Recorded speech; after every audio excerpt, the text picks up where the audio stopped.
우선 이 AI가 미슐랭 셰프라고 보시면 됩니다. 솜씨 좋은 미슐랭 셰프인데 아무리 솜씨가 좋아도 이제 요리 재료인 데이터가 없으면 아무리 솜씨 좋은 이 셰프가 있더라도 요리를 할 수가 없습니다. 이 재료가 없으니까 어떻게 할 수가 없어요. 그래서 이 데이터, 이 재료를 셰프한테 갖다 줘야 이 AI가 요리를 할 수 있습니다. 이 요리사가. 안녕하세요. 이번 주 템퍼스 주간 소식들 알아보도록 하겠습니다. 우선 며칠 전에 앞에 4자리를 보는 좀 충격적인 사건이 있었는데 이거 이후에 제가 여행 갔다 와서 멤버십 영상 올리면서도 말씀드렸는데 여기서는 진짜 사물법하지 않나? 진짜 그렇지 않나 했는데 다행히도 좀 찐바닥의 한기를 내면서 올라왔습니다. 제가 멤버십 영상에서 다룬 거긴 한데 물류 관련된 AI 때문에 시장에 좀 충격이 있었는데 그게 완전 좀 잡주 이름만 바꾼 원래 노래방 기계를 다루는 업체에서 알고리즘 홀딩스인가 이름 바꿔서 물류 관련된 AI 모델을 내놨는데 그게 물류 향상성을 뭐 600%인가 올린다 이래가지고 굵직굵직한 물류 회사들이 엄청난 하락을 받습니다. 그래서 몇 조씩 막 날라갔는데 그 기업에 대한 뭐 검증이나 그거에 대한 뭐 매출이나 이런 것도 없이 그냥 위기감 그냥 공포감에만 이런 식으로 큰 하락이 와서 주말 사이에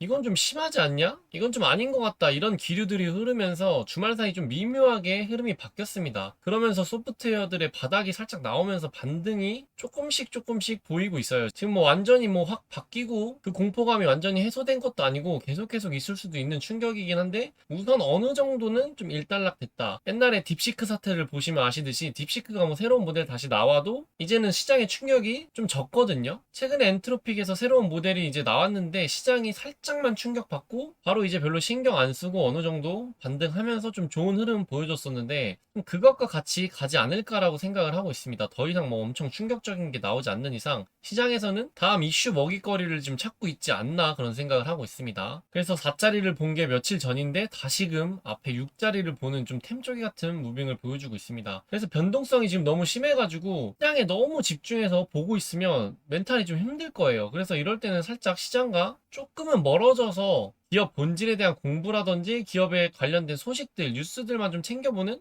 그 정도가 좀 좋을 것 같아요. 계속 지켜보기에는 견디기가 조금 힘들어요. 그래서 어쨌든 다행히도 완전한 반등은 아니지만 어느 정도는 나와서 좀 한시름 놓는 좀 좋은 흐름 보여주면서 다시 앞에 7자리까지만 좀 빨리 반등을 했으면 하는 마음이 있네요. 그럼 이제 왜 반등을 했느냐? 일단 오늘 상승한 거는 미지오라는 기관에서 목표 주가 100달러를 제시하고 투자 의견으로 매수를 줬습니다. 최근에 59달러도 나오긴 했는데 이거는 뭐 59달러 때보다 낮을 때 나온 거라 좀 아이러니했던 그런 건데 원래 시장 상황 따라서 이런 목표 주가는 손바닥 뒤집듯이 추세에 맞춰서 조금씩 변동이 됩니다. 근데 이런 장에서 지금 100달러를 제시했다는 거는 좀 호재로 받아들일 만하죠. 이건 이제 시장 흐름 따라서 단기적으로 맞춘다 느낌이 아니라 좀 장기적인 템퍼스 내재 가치를 보고서 준 거라 좀 의미 있었던 목표 주가였던 것 같습니다. 우선 애널리스트 보고서에서 템퍼스가 정밀종양 진단 및 AI 기반 의료 데이터 서비스 분야의 선도 기업이라고 평가했고 템퍼스의 핵심 시장인 정밀종양 진단 시장을 연간 30%씩 성장하는 400억 달러 규모의 잠재 시장을 보유한 의료 분야에서 가장 매력적인 시장 중 하나로 보고 있다고 했습니다. 템퍼스 AI의 제품이 향후 몇 년간 시장 성장률과 같거나 그 이상의 성장을 견인할 것으로 예상하며 현재 주가가 이러한 성장 잠재력을 저평가하고 있다고 분석을 했습니다. 이번에 드라켄밀러의 13F를 보니까 거기도 어느 정도 정리할 거 정리했는데 나테라는 계속 1등으로 들고 있더라고요. 그것도 이제 이 30%씩 성장하는 정밀 종양 진단 시장이라고 보시면 됩니다. 그럼 이제 어제는 왜 올랐느냐? 어저께 장중에 10%까지 상승을 하면서 좀 바닥을 다지고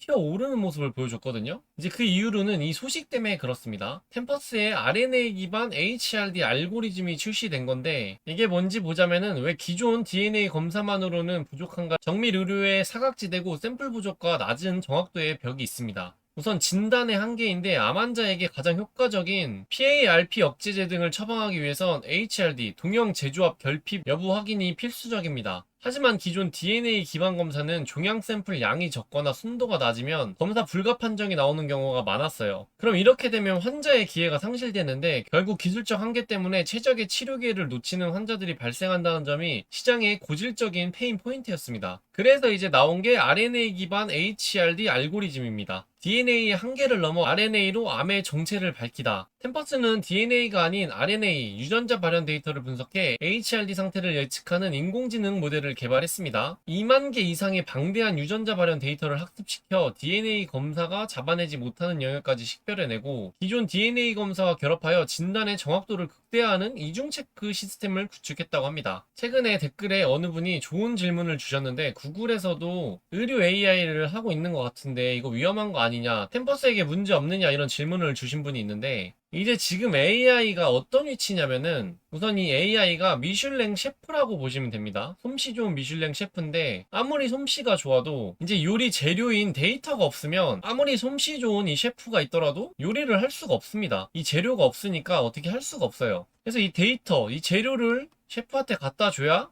이 AI가 요리를 할 수 있습니다. 이 요리사가. 근데 이 데이터가 오염되거나 가치가 없고 별로 안 좋은 데이터라면은 이 식자재, 이 원물이 안 좋다고 보시면 됩니다. 상한 재료를 갖다 주면 아무리 실력이 좋은 셰프라도 음식을 만들어낼 수가 없어요. 내도 못 먹는 음식이니까요. 이제 그런 격이라고 보시면 됩니다. 간단하게. 그리고 구글도 투자를 굉장히 잘하는 회사인데 템퍼스를 들고 있습니다. 포트폴리오에. 13F 보시면 확인할 수 있어요. 구글 이번에도 안 팔고 그냥 들고 있습니다. 이 AI가 발전할수록 이 데이터는 계속 좀 각광받을 거라고 저는 생각을 하고 있습니다. 이게 중요해지는 시기가 오면은 이거를 들고 있는 기업들이 어느 정도 시장의 선택을 받을 수 있다고 저는 생각을 하고 있어요. 이미 네이처 커뮤니케이션에서 입증된 기술적 우위도 가지고 있는데 유방암, 난소암, 췌장암 등 특정 암에 국한되지 않고 모든 고형암의 높은 정확도를 입증했다고 합니다. 그리고 독보적인 데이터셋인데 템퍼스만이 보유한 임상 게놈 데이터베이스가 있었기에 가능한 결과이며 이는 타사가 단기간에 흉내낼 수 없는 이 혜자입니다. 앞으로도 이게 엄청난 혜자일 거예요. 템퍼스한테는. 그래서 이게 이제 템퍼스의 주가 되는 순간 템퍼스의 주가도 따라가지 않을까라고 생각하고 있습니다. 실제 임상 현장에서 DNA 검사 실패 사례를 RNA 알고리즘이 성공적으로 보완하며 실질적인 대안임을 증명을 했습니다. 이미. 그래서 진단시장의 표준을 좀 재정의하고 있는데 플랫폼 통합을 통한 매출 확대와 시장 지배력 강화가 될 거라고 지금 보고 있어요. 이 알고리즘은 템퍼스의 주력 서비스인 XT 및 XR에 즉시 통합되어 상업적 시너지를 낼 예정입니다. 정확한 환자 선별이 필요한 글로벌 제약사들의 임상시험에서 템퍼스의 RNA 기술은 필수적인 툴이 될 것이라고 보고 있어요.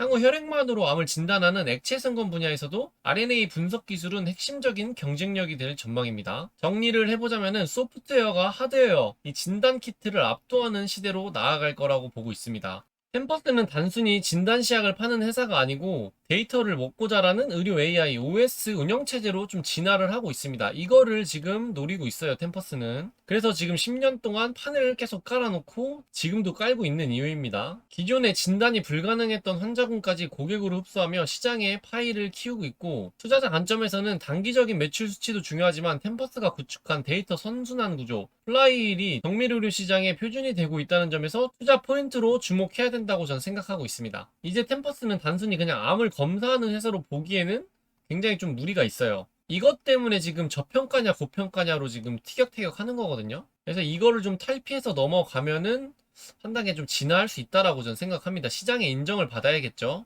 그래서 템퍼스는 남들이 버리는 RNA 데이터에서 정답을 찾아내는 의료계의 구글 같은 존재로 나아가고 있습니다. DNA 검사 실패로 치료를 포기했던 환자들에게 새로운 길을 열어주며 시장을 독점하고 있어요. 이러다가 이제 뭐 템퍼스가 암을 정복 한 해 만에 이러면은 또 그런 테마 들어서면서 좀 쏠 수도 있지 않나라는 좀 시나리오도 어느 정도 있거든요. 좀 숫자로 찍어야지 인정해주는 시장에서 이제 그런 시나리오나 스토리만 가지고 올라가는 그런 시장이 될 수도 있지 않나 싶습니다. 템퍼스가 숫자로 증명하려면은 시간이 꽤 남았어요. 그래서 저런 바람이 좀 불어서 그 찍히기 전에 미리 선점해야 된다는 그 포모가 와가지고 좀 주가를 받쳐줬으면 하는 주주로서 바람이 있네요. 이제 다음 소식도 주가를 견인해줬던 소식입니다. 좀 하단 딛고 올라가는 딱 그 시발점이었달까? 메디안 테크놀로지스와 템퍼스와의 협력을 통해 미국 내 의료기기로서 이오니스 LCS 소프트웨어의 접근성을 확대한다는 그런 기사였습니다. 우선 간단하게 이 폐암에 관련된 내용이고요. 이 침묵의 살인자라고 불리는 폐암이 골든타임을 놓치는 진단에 한계가 있는데 우선 폐암은 초기 증상이 거의 없어 발견 시 이미 진행된 경우가 많고 실제 미국 내 검진 대상자 중 단 20%만이 적기에 검사를 받고 있다고 합니다. 수많은 CT 영상을 판독하는 과정에서 미세한 결절을 놓칠 위험이 상존하며 이는 진단 지연으로 직결되고 있는데 암이라는 게 진단 지연이 생명과 좀 연관이 있다 보니까 좀 굉장히 좀 중요하죠. 그래서 조기 발견 시 5년 내 약 6만 2천 명 이상이 생명을 구할 수 있다는 연구 결과가 있을 만큼 정확한 스크리닝은 생존과 직결되는 문제이기도 합니다. 그래서 이제 템퍼스가 메디안 테크놀로지와 AI 폐암 스크리닝을 만든 건데, 이 영상 데이터와 AI가 만나서 폐암 진단의 표준을 바꾸고 싶어 하고 있습니다. 템퍼스는 프랑스의 의료 영상 AI 전문 기업인 메디안 이오니스 솔루션을 자사의 차세대 영상 플랫폼인 픽셀에 통합했습니다. 이 픽셀 인수도 정말 좀 잘한 인수라고 저는 생각하는데, 계속 좀 빛을 발해주고 있죠. 이제 템퍼스의 픽셀은 단순한 영상 보관 전송을 넘어 FDA 510K 승인을 받은 고도화된 AI 판독 기능을 직접 탑재하게 되었습니다. 템퍼스는 기존의 강력한 게놈 데이터에 이어 아터리스와 페이지 인수 등을 통해 강화해온 영상 AI 라인업에 폐암 특화 솔루션이라는 강력한 무기를 추가했습니다. 이 스크리닝은 단순히 결절을 찾는 수준을 넘어 CT 영상만으로 결절의 악성 가능성을 수치하고, 이는 불필요한 조직 검사를 줄이고 진단 속도를 획기적으로 높인다고 합니다. 템퍼스의 픽셀은 클라우드 기반의 AI 플랫폼으로 별도의 복잡한 시스템 설치 없이도 전 세계 병원들이 즉각적으로 이 첨단 AI 기능을 사용할 수 있게 합니다. 영상의학과 전문의가 방대한 업무량 속에서도 고위험 환자를 우선적으로 선별할 수 있도록 돕는다고 합니다. 이제 이거는 향후에 폐암을 넘어 전방위 의료 AI로 좀 발전할 수 있는데, 스크리닝 시장 선점과 글로벌 확장 모멘텀이 있습니다. 정밀 의료 분야의 AI 시장은 26년 현재 약 42.8억 달러 규모인데, 35년까지 연평균 34.3%의 고성장이 예고된 핵심 섹터입니다. 아까 목표 주가 100불 준거에서도 봤듯이 이 의료 전체 시장이 엄청나게 성장을 하고 있습니다. 진단과 의료 분야, AI 해서 미래에는 진짜 곽방 받을 수 있는 섹터라고 생각할 수밖에 없게 성장을 하고 있습니다. 그렇게 계속. 템퍼스의 데이터 인프라가 넓어질수록 메디안과 같은 서드파티 솔루션들이 템퍼스 플랫폼 안으로 모여드는 플랫폼 효과가 가속화될 것으로 보고 있어요. 진단 서비스 매출 외에도 소프트웨어 통합을 통한 로열티 및 서비스 이용료 등 고부가 가치 매출 비중이 확대될 전망입니다. 이제 사스 포칼립스라고 사스 소프트웨어는 끝났다 하지만, 이렇게 해자성이 있는 것들은 쓸 수밖에 없기 때문에 오히려 이 AI를 만나서 훨씬 생산성이 올라가기 때문에 미래에는 이제 옥석 가리기가 끝나면 더 좋아질 기업으로 전 생각하고 있습니다. 이제 정리를 해보자면은 진단과 분석 하나로 묶는 거대한 해자인데, 이 비즈니스 모델에서 템퍼스는 단순한 데이터 분석 기업을 넘어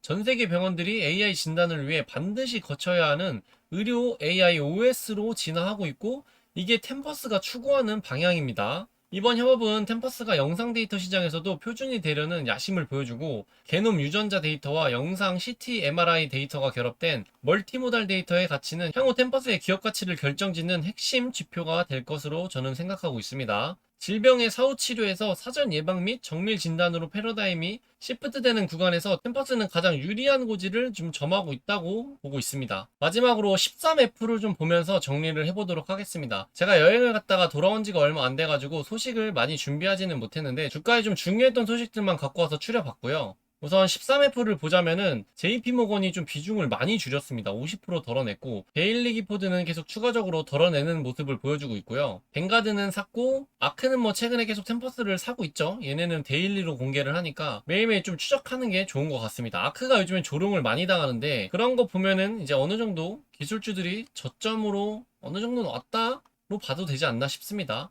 워렌 버핏이 조롱받으면 이제 기술주의 좀 정점, 꼭지가 왔다로 보고, 아크가 조롱을 받으면 이제 반등할 때 되지 않았나 라는 의견들이 꽤 나옵니다. 우선 이 블랙록 100%는 아직 업데이트가 안 된 거예요. 얘네가 판 게 아니라. 그래서 아직 얘네는 업데이트가 되지 않았다. 그래서 다 덜어내거나 이러진 않았을 텐데, 이거는 13F 업데이트 되면은 그때 한번 다시 보도록 하겠습니다. 그래서 소프트뱅크는 계속 들고 있고, 뱅오아에서도 좀 많이 덜어냈습니다. UBS도 많이 덜어냈고, 쇼앤컴퍼니도 많이 덜어냈어요. 이 UBS는 전체적으로 이 소프트웨어 기업들, 돈 못 버는 이런 AI 관련 주식들을 좀 많이 덜어낸 것 같더라고요. 좀 제타도 많이 덜어냈던데, 여러 가지 이런 소프트웨어 돈 못 버는 숫자로 아직 증명이 안 된 기업들을 어느 정도 덜어내고 있었던 과정이었던 것 같아요. 이제 그럼 4분기 때 들어온 기관도 있을 텐데, 좀 눈에 띄는 거는 한 번에 670만 주를 좀 담으면서 포트의 상위권으로 들어온 기관이 있었습니다. 유의미했던 건 없고요. 구글도 계속 들고 있습니다. 구글도 주식을 들고 있어요. 템퍼스 거를.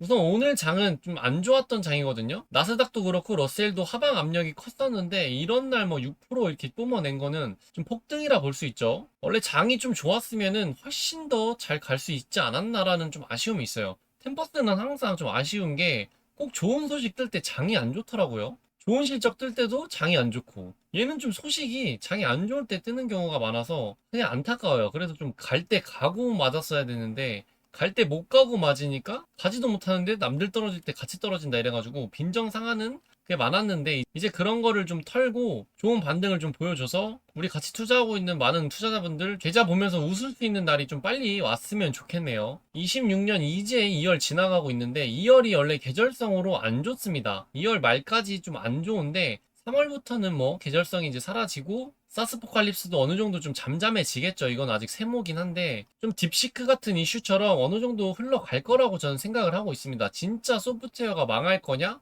전 절대 그렇지 않다고 보고 오히려 제타나 템퍼스 같이 AI를 잘 써서 생산성을 올리고 기업에 좀 좋은 흐름을 만들어 오는 기업들 그런 걸 증명해내는 기업들은 지금보다 훨씬 더 좋아질 수밖에 없다라고 생각합니다. 당연히 여기서 이제 뒤처지는 좀 퇴출되는 기업들도 당연히 있겠죠. 근데 그게 템퍼스나 제타 뭐 이런 기업들은 아닐 거라고 저는 생각을 하고 있습니다. 거기에 이제 저는 중점으로 두고 있는 게 데이터라는 이 해자성이에요. 그렇기 때문에 이거에 대한 투자 훼손이 없다면은 저는 뭐 계속 가져갈 예정입니다. 그러다가 뭐 중간에 이제 이거 시나리오에 대한 파손이나 뭐 손상이 있다면은 이제 시나리오는 좀 바꾸면서 그때 가서 이제 뭐 다른 계획을 짜겠죠. 오늘 영상은 여기까지고요. 템퍼스 주주시거나 영상이 마음에 드셨다면 좋아요와 구독 부탁드리겠습니다. 감사합니다.